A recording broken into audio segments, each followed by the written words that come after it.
What's up everyone? John Rettinger from Techno Buffalo here with an unboxing that I'm really looking forward to. This is the first Android 3.0 honeycomb tablet. Of course, it is the Motorola Xoom, spelled with an X. Don't confuse that with a Z the way you'd expect to spell it. Let's go ahead and get started.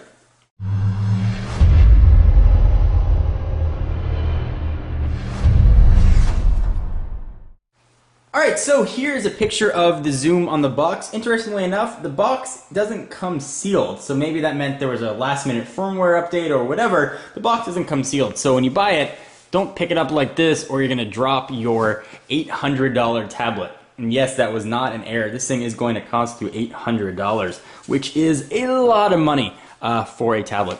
So here's a picture of the device on the front. Some specs on the back, nothing really on the side, nothing on the side, package contents. We'll see what that is in a minute.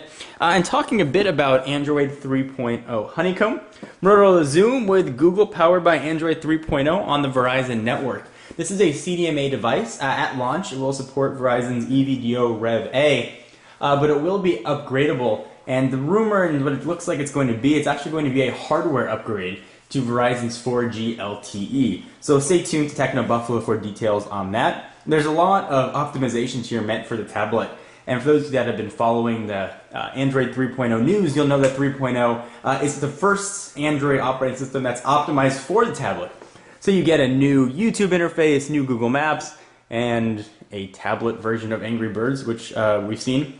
But enough of me talking about the tablet. Let's go ahead and dig in, and I will run through all the specs. And I've actually not held one of these yet in person, so I'm actually really looking forward to it. So here is the Motorola Xoom.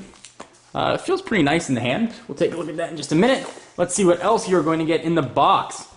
One point of note, if you do buy this from Best Buy, and at launch it's available from Best Buy retailers or your Verizon wireless store. If you buy it from Best Buy, you are going to have to activate 1 month of data. You can go down to their lowest plan, which is $20 per month, and then you can choose to sort of cancel it after that. But in order to get it out of the store, you are going to have to activate it. The Wi-Fi is not locked on it, but in order to take it out of Best Buy, you are going to have to pay for that. If you buy it from a Verizon store, you will not have to.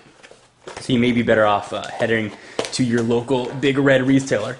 So we've got some paperwork. Nothing anybody's ever going to read. We've got a micro USB cord. Seen that a lot of times. And we've got a charging cable, and it doesn't charge via micro USB. It looks like it needs a little bit more power than micro USB can provide. So you've got a proprietary charging jack. You can see right there. Interestingly enough, there are a lot of dock accessories, and the dock accessories charge via the micro USB, but the main charging for this guy does not. So here is the tablet, and it looks very tablety. Let me run through the specs very quickly, and then we'll do a walkthrough of the device. It is a 10.1 inch, and that's always diagonal when you hear the screen size. 10.1 inch capacitive touchscreen with a pretty nice resolution of 1280 by 800. And from a spec standpoint, this guy really does bring the heat, so to speak, with NVIDIA's dual-core Tegra 2. So that is two cores with 1 gigahertz of power each on each core. You're going to have a gig of RAM. Of course, Android 3.0 Honeycomb. On the back, hopefully, we've got a 5 megapixel camera right there with dual LED flash. And that can take video at 1280 by 720, which is 720p for all you video folks out there. And that can shoot at 30 frames per second. It also has a front-facing camera, which is not VGA resolution, as we see on most front-facing cameras. This one's actually 2 megapixels, which is quite nice. It's got support for DLNA, which is a way to send content wirelessly to a television or a DLNA enabled device, so video, music, whatever it is you're looking at. 802.11b, G, and N. 32 gigs of internal storage. There is somewhere on here, we'll take a look when we get there, a micro SD expansion card slot. Perhaps it's right there. However, that is not activated at launch. Verizon and Motorola have said that'll come at a later software firmware update. So now let's go ahead and peel off the plastics. I can already see the comments, people saying peel off that plastic. So let's go ahead and do that and take a look at the tablet. And I will enjoy the probably 3 minutes that I have a tablet without fingerprints on it. Let's go ahead and pull this thing off. And the screen should be pretty durable. It is Gorilla Glass on top of it. So let's go ahead and pull off all the plastic and let's do a tour of this guy. So more plastic on it, yet even more plastic. Although now I kind of want to keep it on. That's it, it's already got fingerprints on it. I may perhaps have especially greasy hands. I didn't just eat french fries, but maybe I'm just a greasy dude in general. All right, so we've got that whooshing noise. If I'm not going to throw this across the room, pulling off everything. And let's take a look at what we've got on here from a port standpoint, because there is a lot. This is definitely an expensive tablet, but you do get a lot in the spec department. All right, so there is the screen, obviously. If I have to point out the screen, you probably don't belong watching any sort of videos. So there is the micro USB charging port right there you mentioned, the proprietary charging dock. On the top, you're going to have a 3.5 millimeter headset jack. I'm not sure if that's a SIM card or if that's where, looks like that is where, I'm going to throw it on the floor. But it appears that that was actually a dummy SIM card in there, so that's where your LTE SIM card is going to go. I'll go ahead and push that back so I don't bust open this tablet. Hopefully that'll slide back in place. On the left-hand side, you've got a volume rocker up and down. Bottom stuff we already showed. There's some dock connectors down there as well. On the left-hand side, nothing.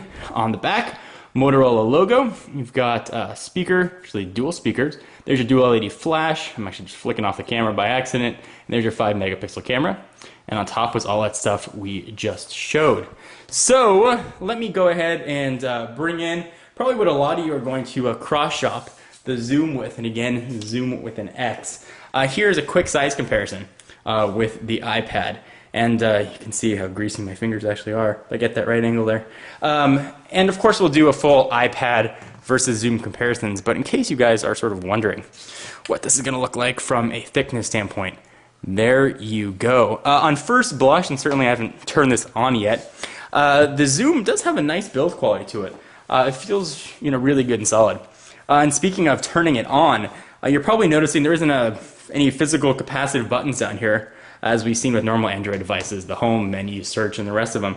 They're all soft buttons here on the OS. So if I can figure out how to turn this sucker on, which is always a treat, I will do a first boot up for you.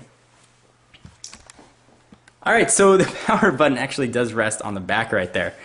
So when you're holding it, your finger's not going to touch it, but you can just access the power button right there. And I also want to mention that there is a microphone on the bottom there as well. So for video chat or Skype, whatever you want, this is going to work for you. So I will power this thing on. Let's see what the first Android Honeycomb boot up looks like.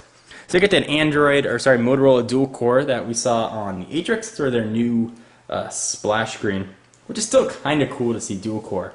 And allegedly, Honeycomb takes advantage of the dual-core processor much more than we've seen with previous versions of Android, in particular Android 2.2 Froyo. So hopefully we will have blistering fast video performance and overall multitasking. So look at that, it looks like a honeycomb. There's all kinds of honeycomb animations going on. Welcome, and there's a little Android guy waving. He's saying hello to you personally. Let's go ahead and hit start. Touchscreen works, that's nice. Touch skip to complete setup and continue using Wi-Fi instead. Activating on Verizon Wireless. I find that incredibly annoying that I had to sign up for data, because I did get this from Best Buy.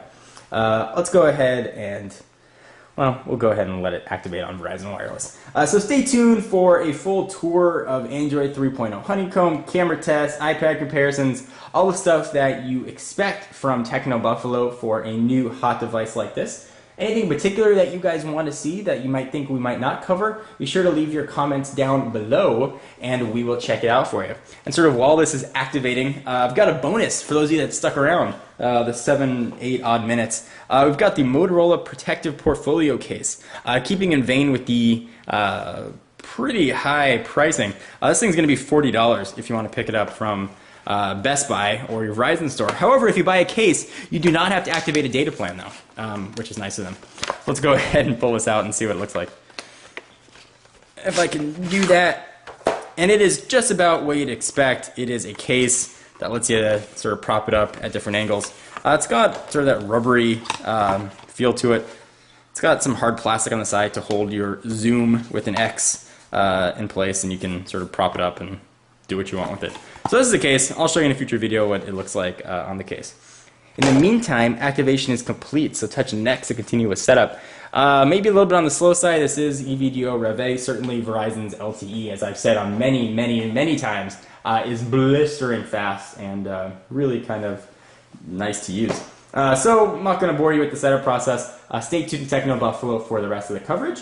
I'm John Rettinger from the aforementioned Techno Buffalo. Be sure to check out the website for all your tech news, and I will see you in the next video. Bye-bye.